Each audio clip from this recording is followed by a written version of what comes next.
श्री सच्चिदानंद समर्थ सद्गुरु साईनाथ महाराज की जय।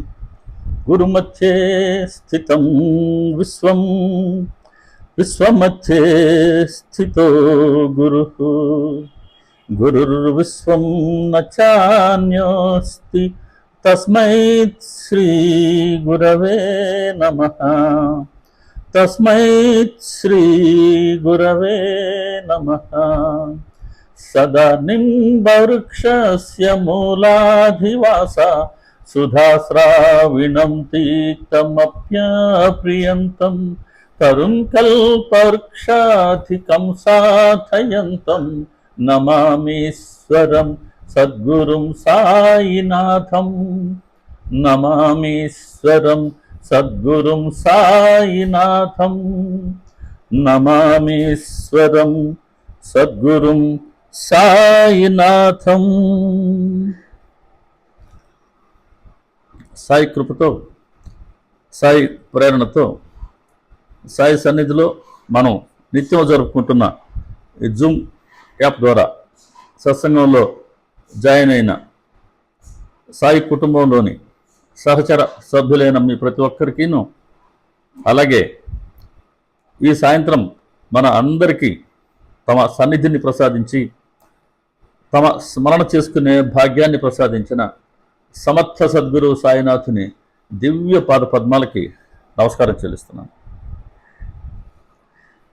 చాలా సంతోషం, తిరిగి నేను చాలా రోజుల తర్వాత మళ్ళీ సత్సంగం ద్వారా నేను మీ అందరినీ కలుసుకుంటున్నాను. ఇక్కడ ఈ మధ్య నేను కలుసుకోలేకపోయినాను కదా సత్సంగానికి.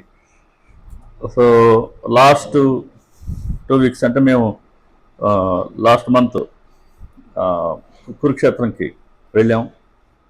కురుక్షేత్రంకి వెళ్ళడానికి బహుశా 12 తారీఖు అనుకుంటున్నాం మా జర్నీ అయింది. 12 తారీఖు. సో 12 నైట్ మేము నెల్లూరులో బయలుదేరాం జీటీ ఎక్స్ప్రెస్కి. మన వాళ్ళు కళ్యాణ్ గారు, సీతామహాలక్ష్మి గారు, మరి మన రుక్మిణి గారు, వీళ్ళు ముగ్గురు విజయవాడలో ఎక్కారు అదే ట్రైన్కి. సో 5 మంది మన టీం నుంచి ఆ కార్యక్రమానికి హాజరయ్యాం. మధుర జంక్షన్లో దిగాం. అంటే ఈరోజు కొంతవరకు ఆ కురుక్షేత్ర ప్రోగ్రామ్ని ప్రస్తావిస్తాను. దాంట్లో మన సత్యవతి బాబా గారికి సంబంధించిన మంచి అనుభవం కూడా ఉంది, అందుకు చెప్తాను. మధురలో అక్కడ వాళ్ళు రిసీవ్ చేసుకుని బస్సు ఏర్పాటు చేసి దాదాపు 43-44 మంది ఉన్నట్టున్నాం అక్కడ. మాతో పాటు దిగిన వాళ్ళు అందరం కలిపి, అంటే కురుక్షేత్రంలో జరిగే భగవద్గీత సప్తాహ సత్సంగ కార్యక్రమానికి హాజరయ్యే వాళ్ళు ఆ 130 మందిలో 44 మందిని మధుర దిగి మధుర బృందావనం చూసుకొని మేము కురుక్షేత్రం వెళ్ళాలనే ఉద్దేశంతో అక్కడ దిగాం.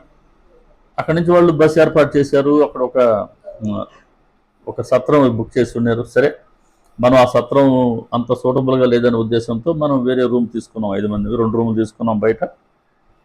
మధురలో బృందావనంలోనే చూసింది వాళ్ళు. సో మధుర బృందావనం అంటే మధురలో శ్రీకృష్ణ వారు జన్మించింది. అక్కడి నుంచి ఆయన జన్మించిన తర్వాత కంసుడు సంహరిస్తాడేమో అనే ఒక భయంతోనే వారి తండ్రి అయినటువంటి వసుదేవుడు యమునా నదిని దాటి బృందావనం తీసుకెళ్ళి నందగోకులంలో ఉంచారు కదా, నందుడి ఇంట్లో. అది మనకు తెలిసిన హిస్టరీ కదా, మనకు తెలిసిన పురాణం. సో మధురలో ఎక్కడైతే శ్రీకృష్ణుల వారు ఆ చెరసాలలో ఆయన వాళ్ళ తల్లిదండ్రులకు ఆయన అంటే దేవకీదేవి వసుదేవులకు ఆయన సాక్షాత్కారం ఇచ్చి నేను మీకు బిడ్డగా పుట్టబోతున్నా అని చెప్పారు. ఆ జైలు చూసామండి. నిజంగా చాలా బాగుంది అక్కడ. దాన్ని అలాగే వాళ్ళు భద్రపరిచారు ఇప్పటికి కూడా మనలాంటి వాళ్ళం దర్శించుకునేందుకు.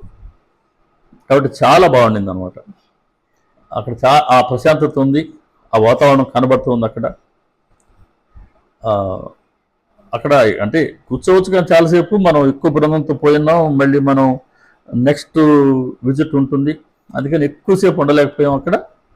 మధుర బృందావనం ఎటువంటి స్థలాలంటే మనం ఏదో ఒక రోజులో 2 రోజుల్లో చూసుకొని వచ్చేద్దాం అనుకుంటే అది కరెక్ట్ కాదు. కారణం ఏంటి అని అంటే ఏదైనా సరే చూస్తే వచ్చే ఫలితం చాలా తక్కువ అయితే అక్కడ ఏదన్నా మనం సాధన చేసుకుంటే వచ్చే ఫలితం చాలా అధికంగా ఉంటుంది. కాబట్టి అటువంటి ఒక పవిత్రమైన స్థలాలకు వెళ్ళినప్పుడు మనం సాధన చేసుకుంటేనే మంచిది. అలా ఒక 2 వారాల్లో అట్లీస్ట్ ఒక వారం ప్రోగ్రాం పెట్టుకొని వెళ్తే మధురా బృందావనం వరకే ఎక్స్క్లూజివ్గా చూసేందుకు చాలా బాగుంటుంది, ఏదైనా చేసుకునేందుకు కూడా బాగుంటుంది. సో అది చూసాం. తర్వాత ఎక్కడైతే మళ్ళీ ఈ నందుడి ఇంటికి వచ్చిన తర్వాత అక్కడ కృష్ణ పరమాత్మ ఆయన పెరిగినటువంటి ఇల్లు, అలాగే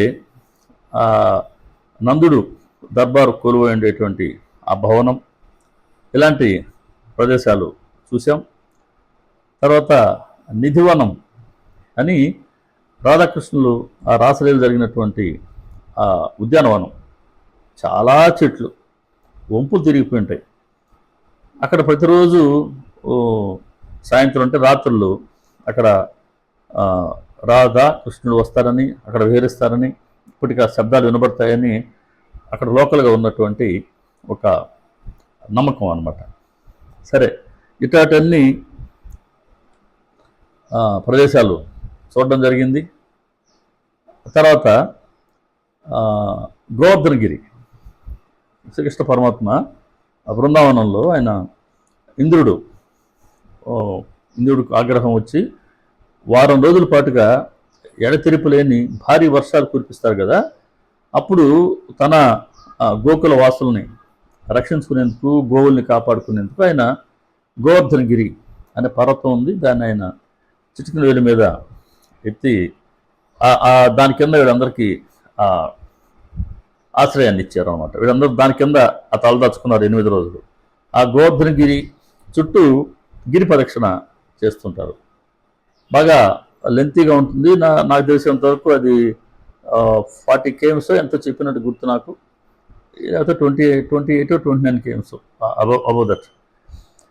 అంతా సాధారణంగా నడిచి చేయాలి ప్రదక్షిణ అంటే, అదే సందర్భం వేరు కదా, నడిచి కూడా చాలామంది చేస్తున్నారు, కానీ మేము నడిచి చేయలేదు. బట్ ఆటో తీసుకొని ఆటోలో ఆ గిరి ప్రదక్షిణ చేసాం. నేను ఆ వీడియోస్ కూడా పెట్టే కదా, రాధాకుండ్ అని, అది ఆ సరస్సు చూపించాను, రాధాకుండ్, దాన్ని దర్శించుకున్నాం. అలాగే ఆ కొండ చుట్టూ గిరి ప్రదక్షిణ చేసాం. అలా ఆ మధుర బృందావనం ఈ రెంటిల్లో మనం ఏదైతే చూడదగినటువంటి ప్రదేశాలు ఉన్నాయో, అలాగే బృందావనంలో ప్రేమ మందిరం అని ఒకటి కొత్తగా కట్టారు. అది ప్రైవేట్గా వాళ్ళు కట్టిందే. ఎంత బ్యూటిఫుల్గా ఉంటుందంటే చాలా పెద్ద భవనం, ప్రేమ మందిరం, చాలా పెద్ద భవనం. ఆ భవనంలో 2 ఫ్లోర్లు ఉన్నట్టున్నాయి. చాలా అద్భుతంగా నైట్ అయితే చాలా బాగుంటుంది లైటింగ్ అవి. అక్కడ కూడా శ్రీకృష్ణ లీలలకు సంబంధించిన అన్ని ఘట్టాలు కూడా మనం అక్కడ ఆ చిత్రపటాల రూపంలోనూ ఇంకో రకంగా మనం దర్శించుకోవచ్చు. 2 ఫ్లోర్స్ ఉన్నాయి, 2 ఫ్లోర్లు కూడా మనం చూసి రావచ్చు. ఇంకా చుట్టూ అయితే ఆయన కాళింగుడి కాళీ మర్దనం అంటాం కదా, కాళింగ పాము మీద ఆయన దాని మదం దాని పొగరనిగించినటువంటి ఆ స్థలం, అక్కడ ఆయన దాని మీద నృత్యం చేయడం, ఆ పాము భార్యలైనటువంటి వాళ్ళందరూ వచ్చి ఆయన్ని ప్రేయర్ చేయడం, ఇట్లాంటివన్నీ కూడా అక్కడ మనకు చూసేందుకు వీలుగా చాలా చక్కగా పెద్ద సరస్సులో ఏర్పాటు చేశారు. కాళీ మర్దనాన్ని మనం మన కళ్ళ ముందు జరుగుతున్నట్టుగా మనం చూడొచ్చు. అలాగే అక్కడే ఒక ఇసుక తిన్నే, దాని మీద రాధ గోపికలు శ్రీకృష్ణుల వారు రాసలీల చేసినట్టు చుట్టూ గోవులు ఉన్నట్టు, దాన్ని కూడా మనం మన కళ్ళ ముందే ఉందా అన్నట్టుగా చూడవచ్చు. అక్కడే గోవర్ధనగిరి ఆయన ఎత్తి పట్టుకున్నప్పుడు కూడా అసలు కళ్ళ ముందు ఆయన గోవర్ధనగిరి పట్టుకొని ఉన్నాడా అనిపించేంత స్పష్టంగా అది ఉంది. నైట్ చాలా బాగుంది. అక్కడ లేజర్ షో కూడా ఉండింది. మేము వెళ్ళింది కాసేపు లేజర్ షో పూర్తి అయిపోయింది. లెదర్ షో కూడా ఉండింది, చాలా ఆ, మంచి కలర్ఫుల్గా ఉండింది. ఇంకా అక్కడ అవన్నీ దర్శించుకున్నాం. అక్కడి నుంచి మేము ఆ, 14 15 అర్ధరాత్రి అంటే ఇంచుమించు 10:30కో 10:30కి బస్సు బయలుదేరినట్టుంది. 16 ఉదయంకంతా మేము కురుక్షేత్రకి చేరుకున్నాం. అట్లా మధుర బృందావనంలో ఏవైతే మరీ చూడదగినటువంటి ఇంపార్టెంట్ ముఖ్యమైనటువంటి ప్రదేశాలు ఉన్నాయో అవి మాత్రమే చూడగలిగాం. అన్నీ చూడలేకపోయాం, టైం సరిపోదు కదా. సో ఏదైతే ముఖ్యమైనటువంటి అది చూసుకున్నాం. అక్కడి నుంచి కురుక్షేత్రంకి వెళ్ళాం. కురుక్షేత్రం మనకు తెలిసిందే, కౌరవుల పాండవుల మధ్య జరిగినటువంటి యుద్ధం జరిగింది అక్కడే, ఆ కురుక్షేత్రంలోనే. అక్కడే ఆ, బ్రహ్మ సరస్సు అనే పెద్ద సరస్సు ఉంది. అక్కడ ఆ సరస్సు ఎదురుగానే రోడ్డుకి ఒకవైపు సరస్సు ఉంది, చాలా పెద్దదండి. ఆ బ్రహ్మ సరస్సు మాత్రం చాలా పెద్దది. ఆ, ఎందుకంటే రోడ్డుకి ఒకవైపు ఆ సరస్సు ఉంది, రెండో వైపు మనకు బుక్ చేసినటువంటి ఈ ఆశ్రమం ఉంది.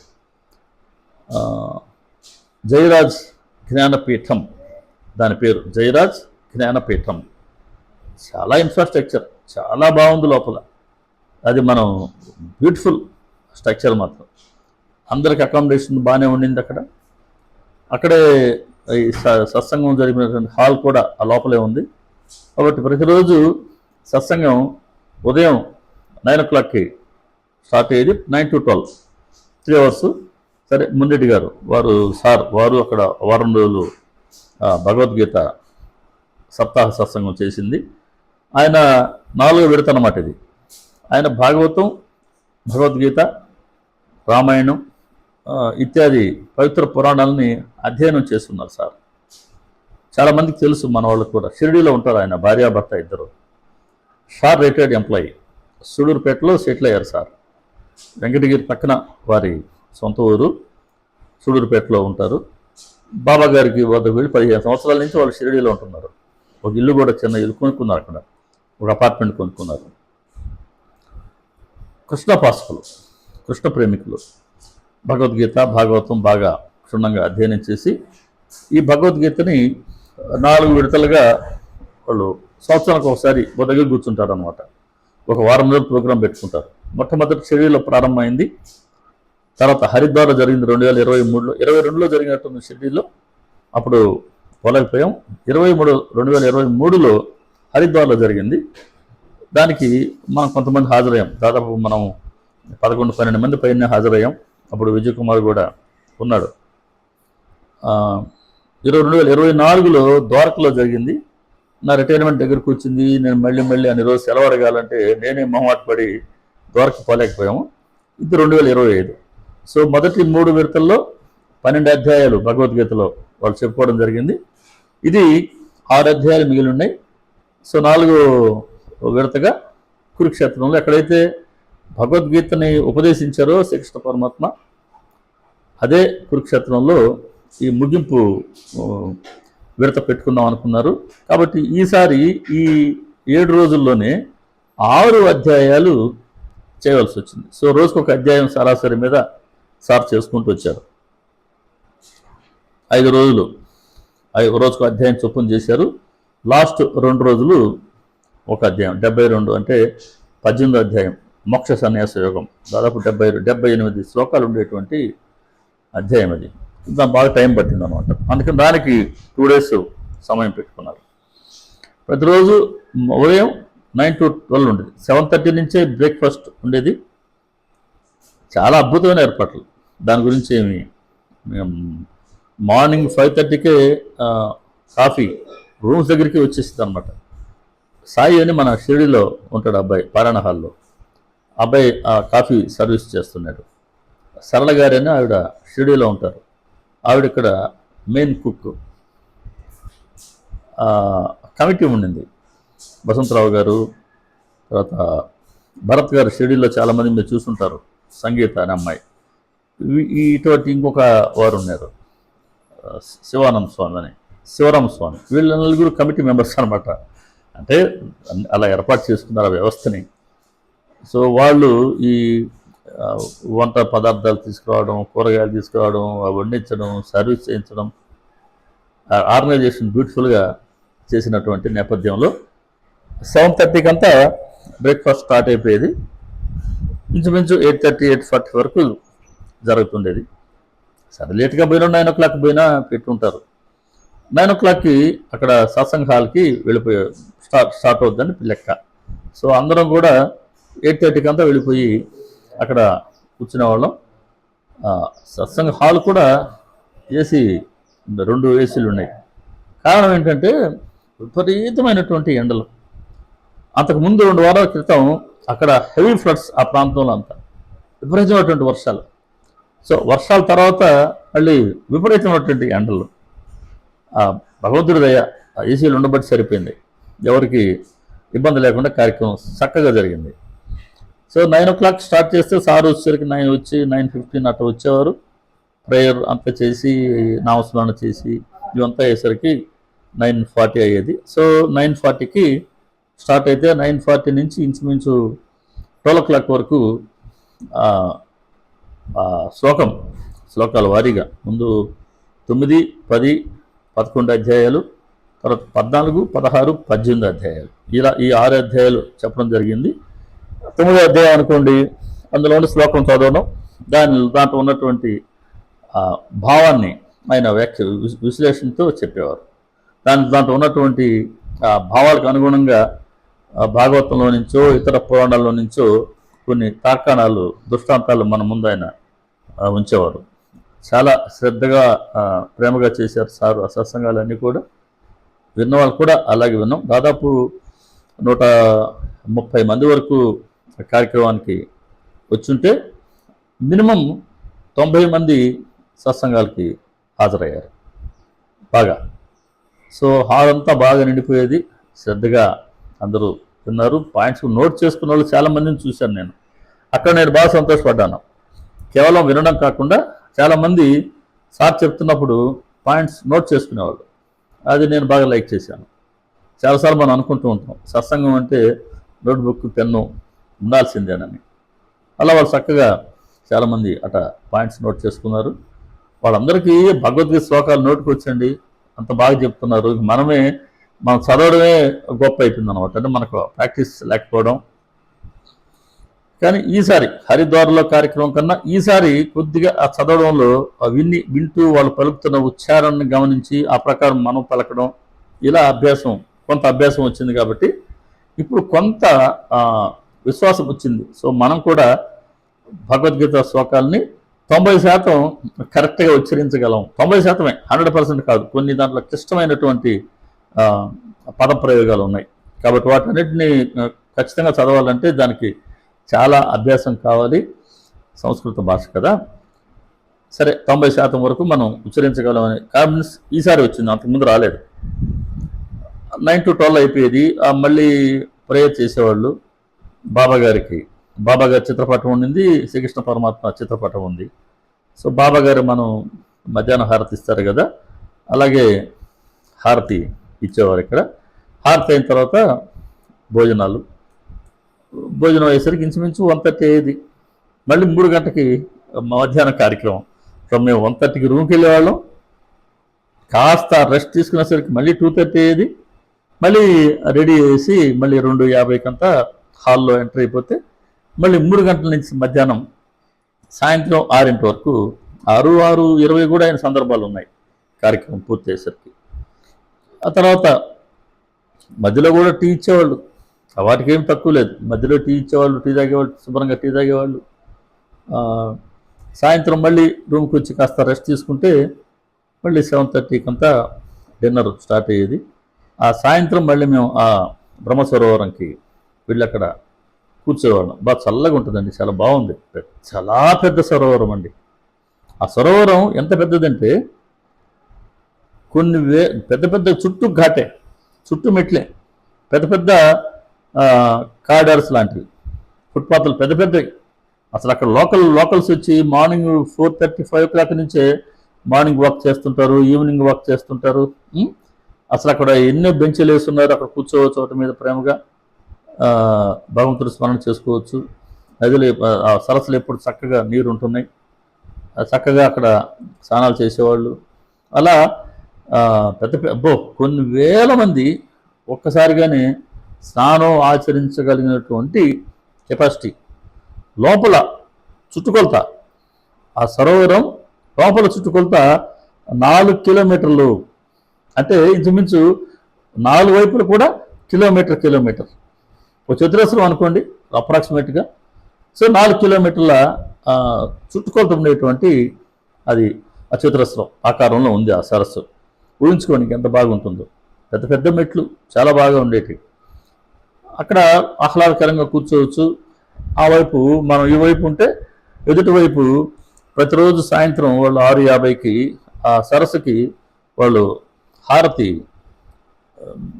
కాశీలో గంగా హారతి ఇచ్చినట్టుగా వాళ్ళు హారతి ఇస్తుంటారు. దానికి కూడా మేము 2 సార్లు హాజరయ్యాం. అలా ఉండింది, బాగా చక్కగా ఉండేది. అక్కడికి వెళ్ళి మరి 7:30కి అంతా రూమ్కి వస్తే సో 8 o'clockకి డిన్నర్ చేయడం. మళ్ళీ రెగ్యులర్గా సాయంత్రం నేనైతే 1 hour 1.5 hour భాగవతం గ్రంథం రెగ్యులర్గా చదవాల్సింది చదువుకుంటూ, మన సచ్చరిత్ర ఏ రోజు పారాయణ మనం చదువుకున్న భాగం చదువుకుంటూ నైట్కి 9:30 10 కంతా పడుకునేవాళ్ళం. మళ్ళీ 5 o'clock ఉదయం మన కాడారతి చేసుకోవాలి కదా, అందుకని నేను ఇంచుమించు 4 గంటలకి, మేము 5 మంది ఒకే రూమ్ ఇచ్చారు. ఒక మంచి సూట్ ఇచ్చారు మాకు. ఒక పెద్ద డబుల్ కాట్ ఉంటే దాని మీద కళ్యాణ్ గారు, రుక్మిణి గారు, మన సీతామహాలక్ష్మి గారు, ఆ ముగ్గురు దాన్ని షేర్ చేసుకున్నారు. పాపం సర్దుకున్నారు ముగ్గురు దాని మీద.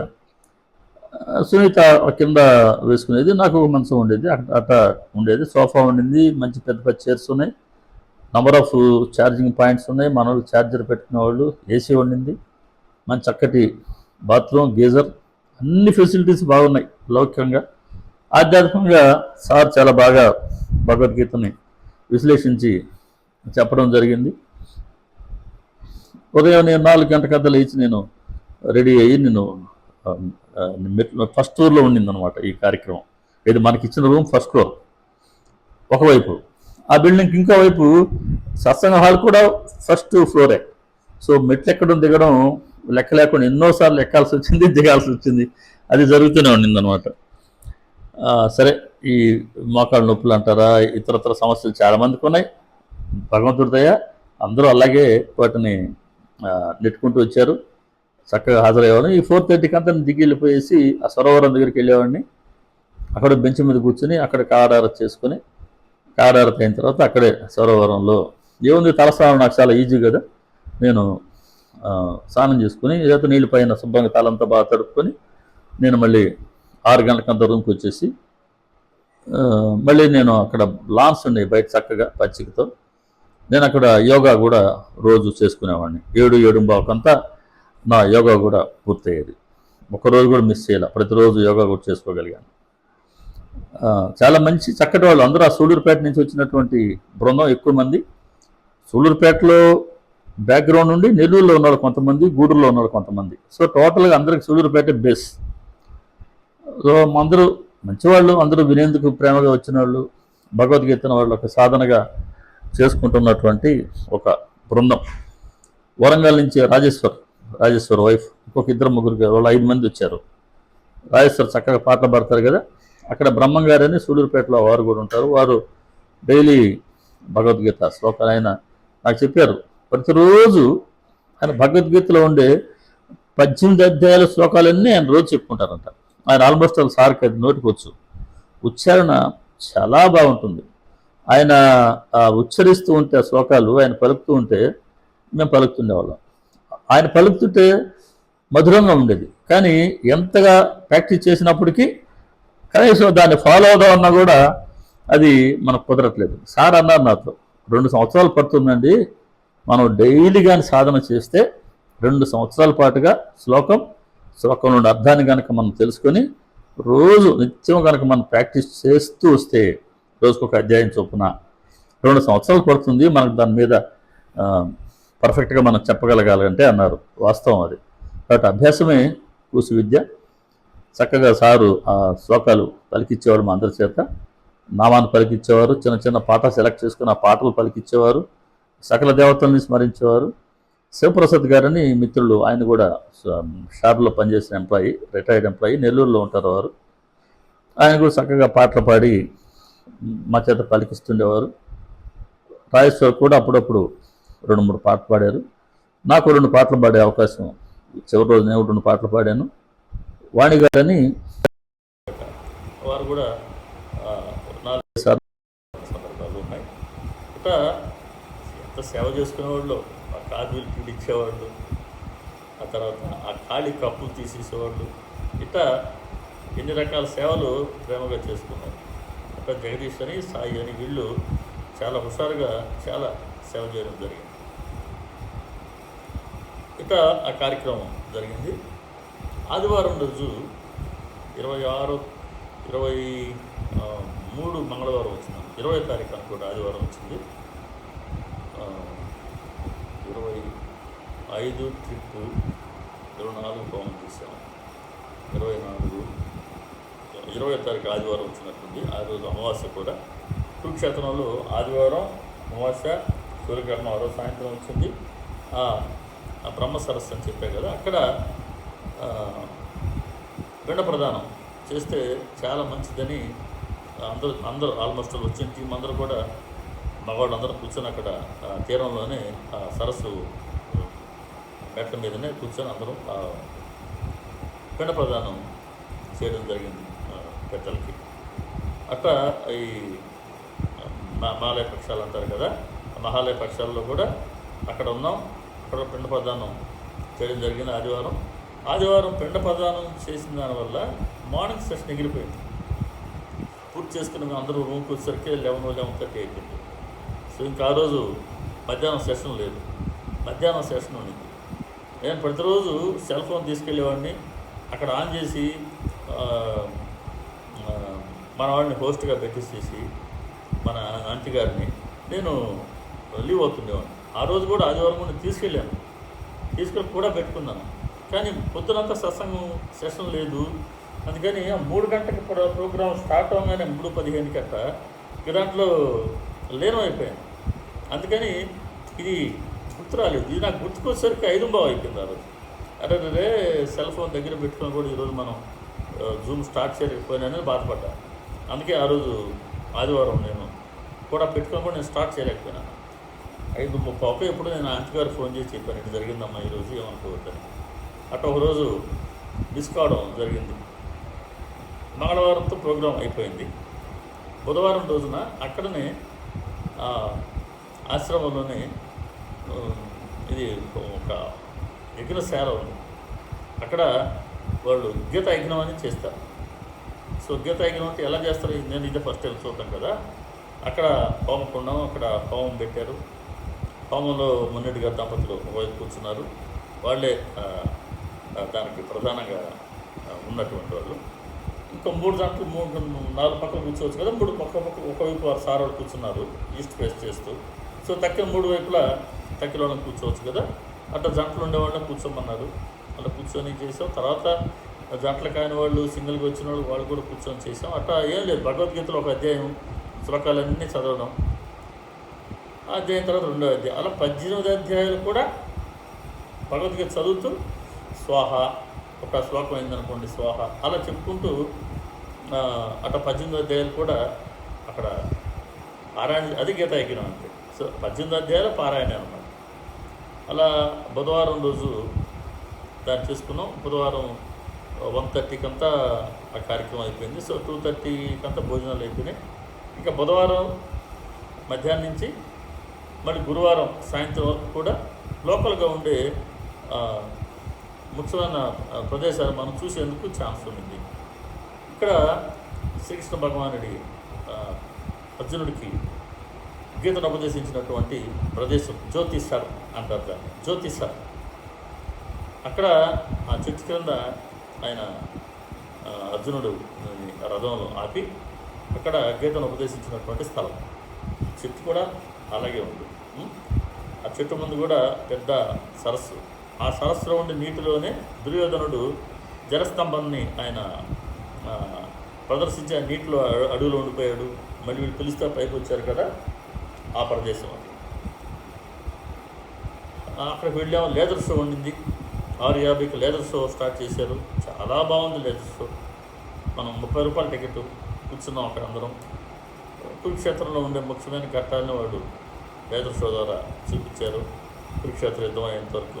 పక్కనే నారాయణమూర్తి పెద్ద విశ్వరూపం, పెద్ద విగ్రహం ఉంది.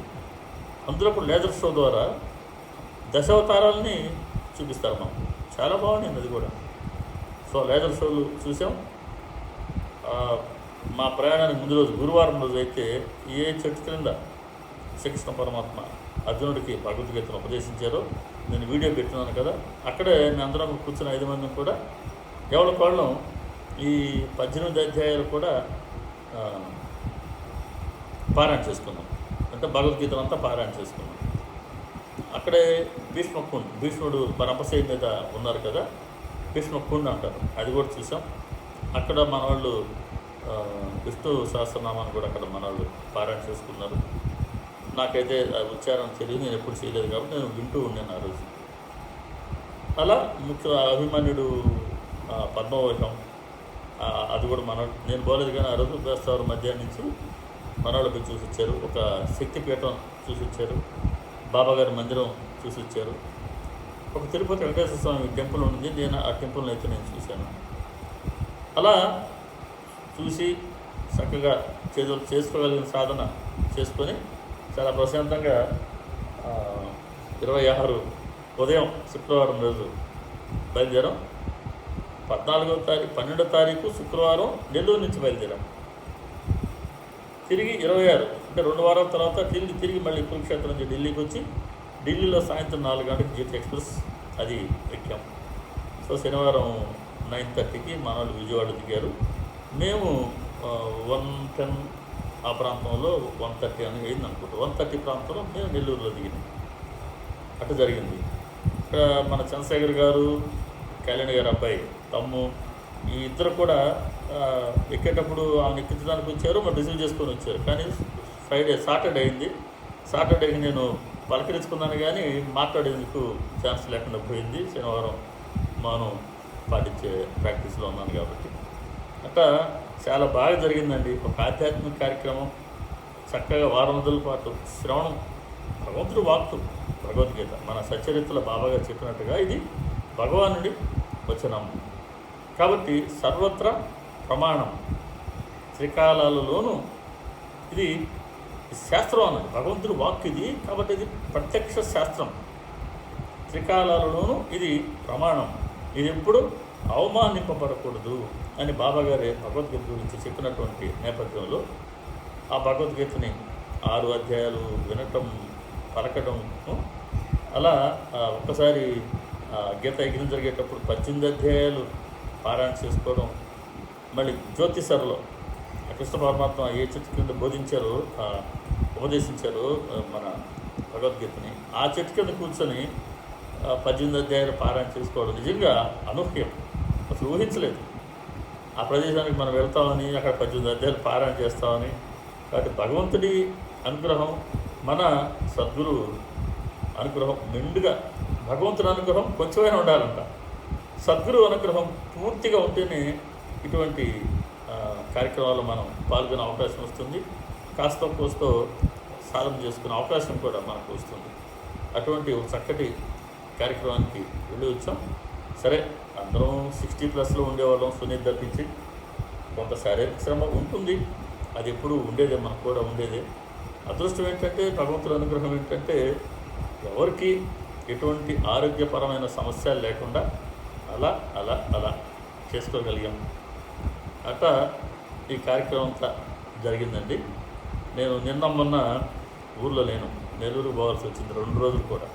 అందుకని ఆన్ చేసి మీ వరకు కనెక్షన్ ఇచ్చేసి నేను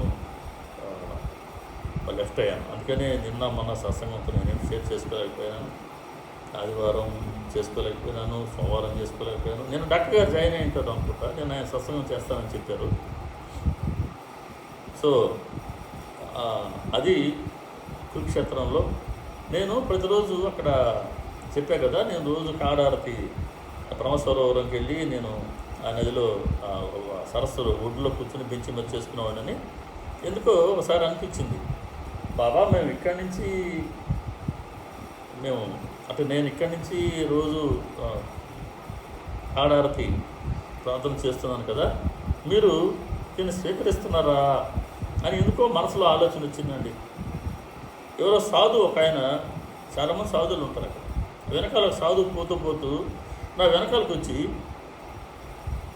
జై హో సాయినాథ్ మహారాజ్ అని అంటూ పోతున్నాడండి. ఆ క్షణం, అదే క్షణం నా మనసులో ఈ భావన వచ్చింది.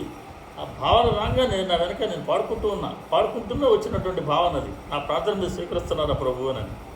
వెంటనే ఆ సాధువు నా వెనకాలకు వచ్చి జై హో షిరిడి సాయినాథ్ మహారాజ్ అని అంటూ పోతున్నాడు. సాయిబాబా సాయిబాబా అంటూ పోతున్నాడు. మళ్ళీ కాసేపటికి నా వెనకాల నుంచి మళ్ళీ వచ్చాడు. నేను గమనించాను ఎలా ఉంటాడా, నాకు ఎందుకు ఆయన బాబా గారు అనిపించింది. అందుకని అలా చూస్తూ ఉన్నా. కాస్త నల్లగా ఉన్నాడు, అటు పెద్ద రంగు కాదు, ఇటు చామంచాయి కూడా కాదు, కాస్త నలుపుగానే ఉన్నాడు.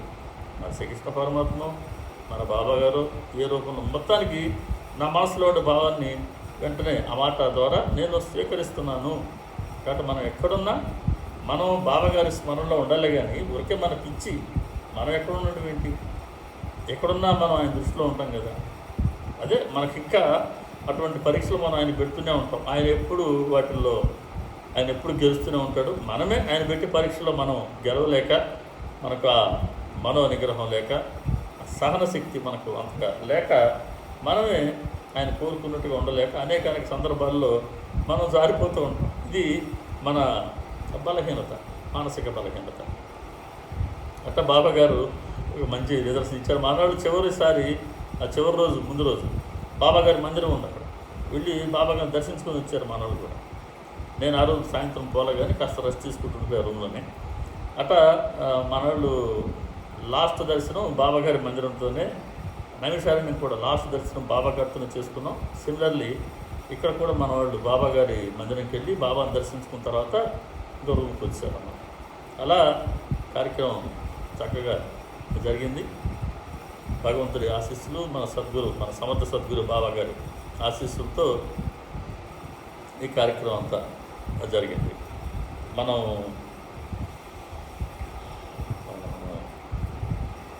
అదే దీన్ని ఈ కురుక్షేత్ర అనుభవాల్ని ఇంతటితో క్లోజ్ చేసుకున్నాను. మళ్ళీ ఇంకో సత్సంగం నేను 2 నిమిషాలు స్టార్ట్ చేస్తాను. ఇంతలోపల ఏదైనా ఒక పాట పాడతారా సార్? శర్మ గారు పాట పాడండి సార్. సాయిబాబా సార్, సాయిబాబా అండి. శ్రీ సచిదానంద సమర్థ సద్గురు సాయినాథ్ మహారాజ్ కి జై. సర్వే జనా సుఖినో భవంతు, లోకా సమస్తా సుఖినో భవంతు, సమస్త సన్మంగళాని భవంతు. ఓం శాంతి శాంతి శాంతి. సర్వం శ్రీ సాయినాథార్పణమస్తు. శుభం భవతు. ఇదండి మా కురుక్షేత్ర భగవద్గీత సప్తాహ పారాయణ కార్యక్రమం విశేషాలు. ఇంకొక వీడియోలో మళ్ళీ కలుసుకుందాం. మన ఛానల్ని ఇతర భక్తులకి పరిచయం చేయండి. అందరికీ నమస్కారం. శ్రీ సాయిబాబా. అందరికీ అడ్వాన్స్గా విజయదశమి శుభాకాంక్షలు. మరియు మన బాబాగారి 107వ పుణ్యతిథి శుభాకాంక్షలు. నమస్కారం అండి. శ్రీ సాయిబాబా.